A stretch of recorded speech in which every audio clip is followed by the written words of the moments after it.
Alright guys, welcome back. In this video, we're going to talk about Bluebird Bio once again and why I think it's going to be the #1 stock in the biotech sector for the year 2023. For those of you that don't know what Bluebird Bio is, they are a gene therapy company that focuses on rare diseases.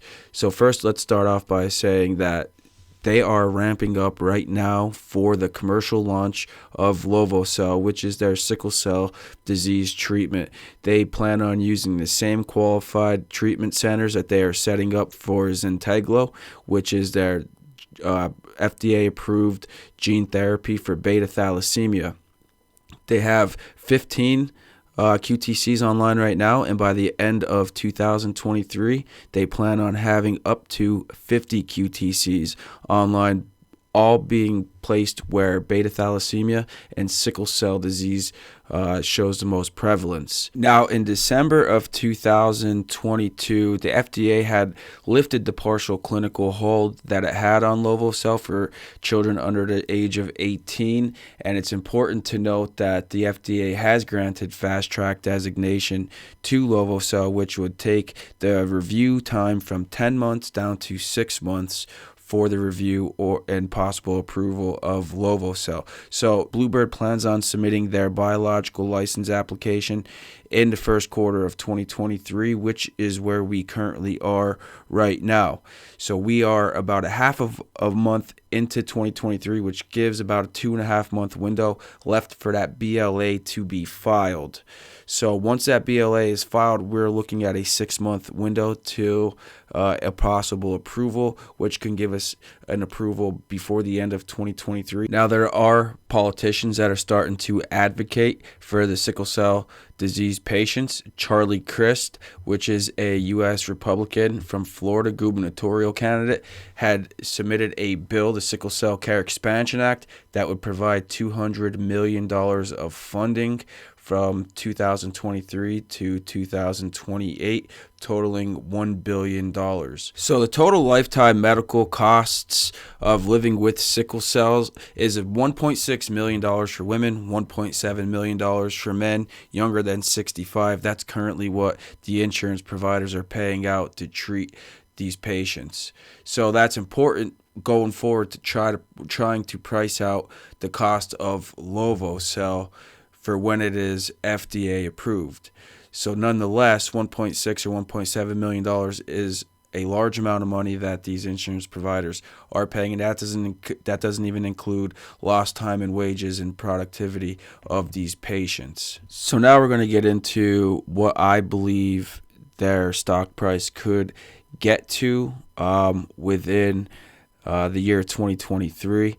So most biotech companies have a multiple of 12 placed on their projected earnings. Now, we can't say that with Bluebird because, number one, they are not FDA approved for Lovo-cel yet, which is going to be their bread and butter. They do have Zynteglo and Skysona approved. Those are two other gene therapies that treat beta thalassemia and cerebral adrenoleukodystrophy. Zynteglo is going to be treating their first patient in this quarter. They're actually under apheresis right now, so they will be able to show revenue from that first patient this quarter. Alright guys, once again, I want to stress that I am not a financial advisor.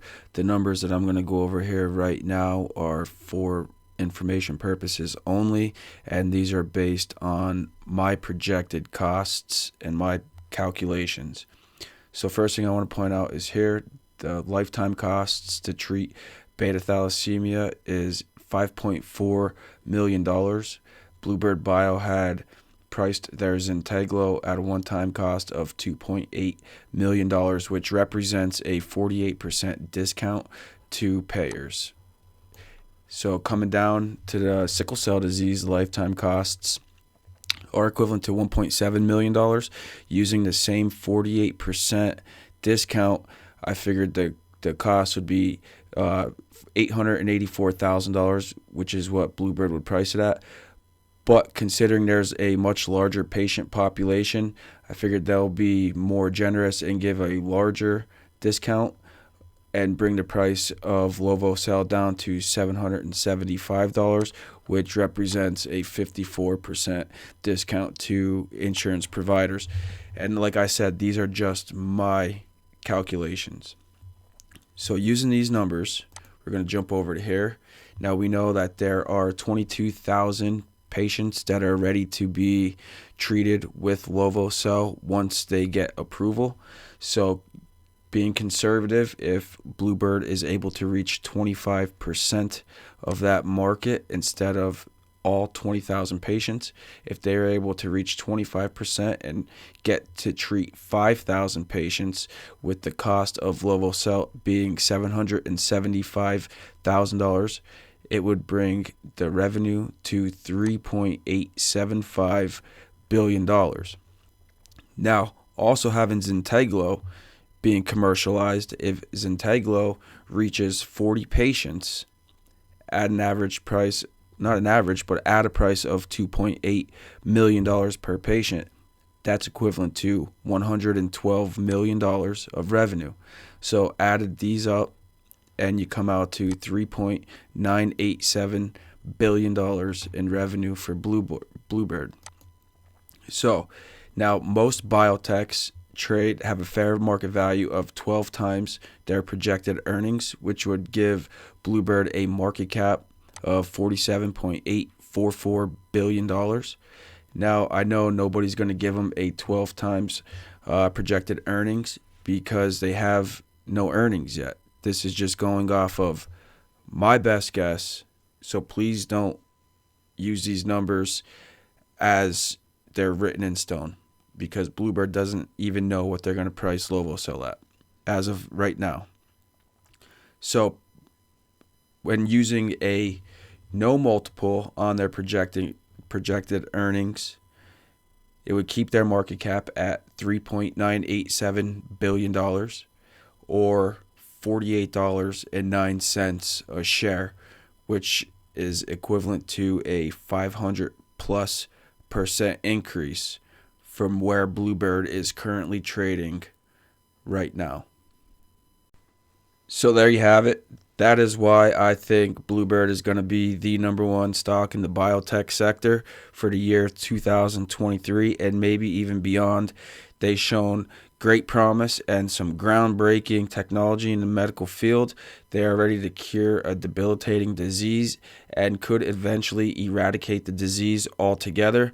They're basically alone in this space, minus one competitor, CRISPR, that has not proven theirs yet.